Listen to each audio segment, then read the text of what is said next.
お客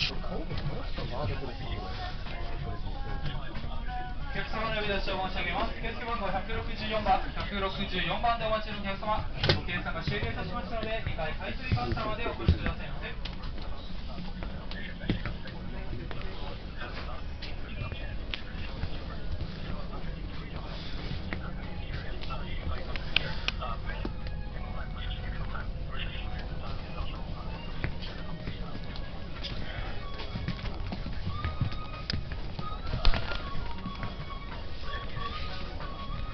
Normal patients in the future.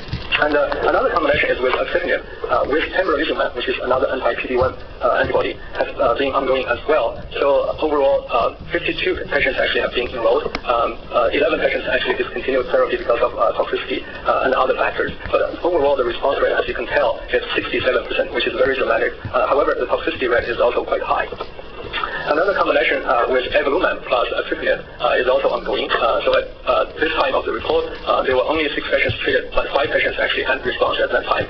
1 patient actually had stable disease at 4 months. So a phase 3 trial is also ongoing for this combination study. Another combination with atezolizumab with or without bevacizumab versus Sutent is also ongoing at this time. And it looks like the combination of atezolizumab plus bevacizumab actually can increase the overall progression-free survival, although statistically this is not very significant. And it looks like this combination can increase the response rate as well as compared to Sutent versus atezolizumab as monotherapy or single therapy.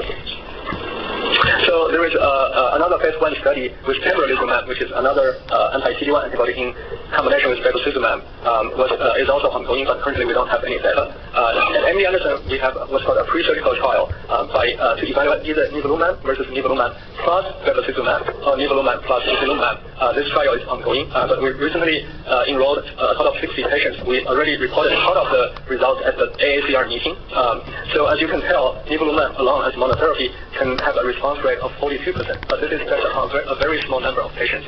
When nivolumab is combined with bevacizumab, the response rate is actually 52 to 53%.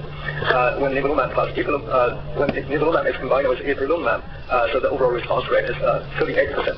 So as far as toxicity, when we look at the grade 3 or higher toxicity in the nivolumab alone, it's about 19%. In the nivolumab plus ipilimumab group, the toxicity rate is 27%. But in the bevacizumab plus nivolumab arm, the toxicity rate is 41%, which appears to be higher than the other 2 groups. However, 17% of this toxicity was due to known bevacizumab-induced hypertension, which is very easily managed by blood pressure medications. Therefore, if you take away this 17% of toxicity, here you have only 24% of grade 3 or higher toxicity, which is very comparable to the other 2 groups. So currently, there are many clinical trials ongoing for immune checkpoint therapy for renal cell carcinoma. So there is it's almost impossible for me to list all those trials. Therefore, I only want to point out a few trials that's ongoing at MD Anderson in our department. So a few of them have already been mentioned by Dr. Tenier. And also this pre-surgical trial. There is another trial called tremelimumab, which is anti-PD-L1 antibody plus cryoablation. That's led by Dr. Sharma, Dr. Mateen, and Dr. Campbell. So there is a phase 3 trial with avelumab plus axitinib versus Sutent. That's led by Dr. Campbell. There is a phase 1 and 2 study with NGCD, which is a multiple tyrosine kinase inhibitor, and nivolumab. This is led by Dr. Tenier, as mentioned by Dr. Tenier a moment ago. And plus, there is a nivolumab plus ipilimumab trial in the development for renal cell carcinoma by Dr. Tenier, and many other trials in the development at this time. So in addition to this exciting development of immune checkpoint therapy, I want to point out to you guys that immune checkpoint therapy is not benign. It often can cause fatal immune-related toxicities.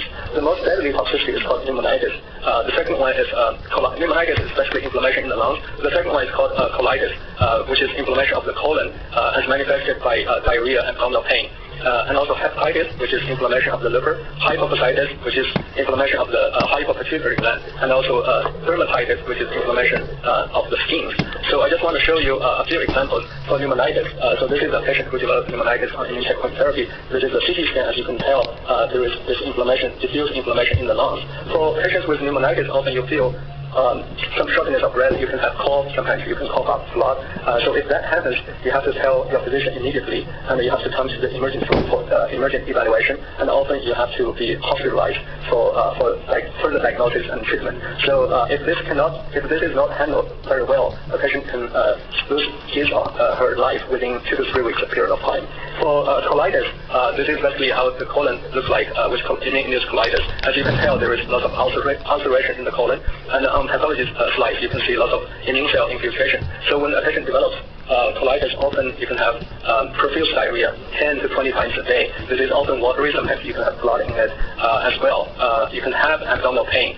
You can even have fever. So when if you develop colitis, you have to come to the ER. You have to call your doctor to come to the ER for emergent evaluation. Often you will get a CT scan to look at for changes in the colon.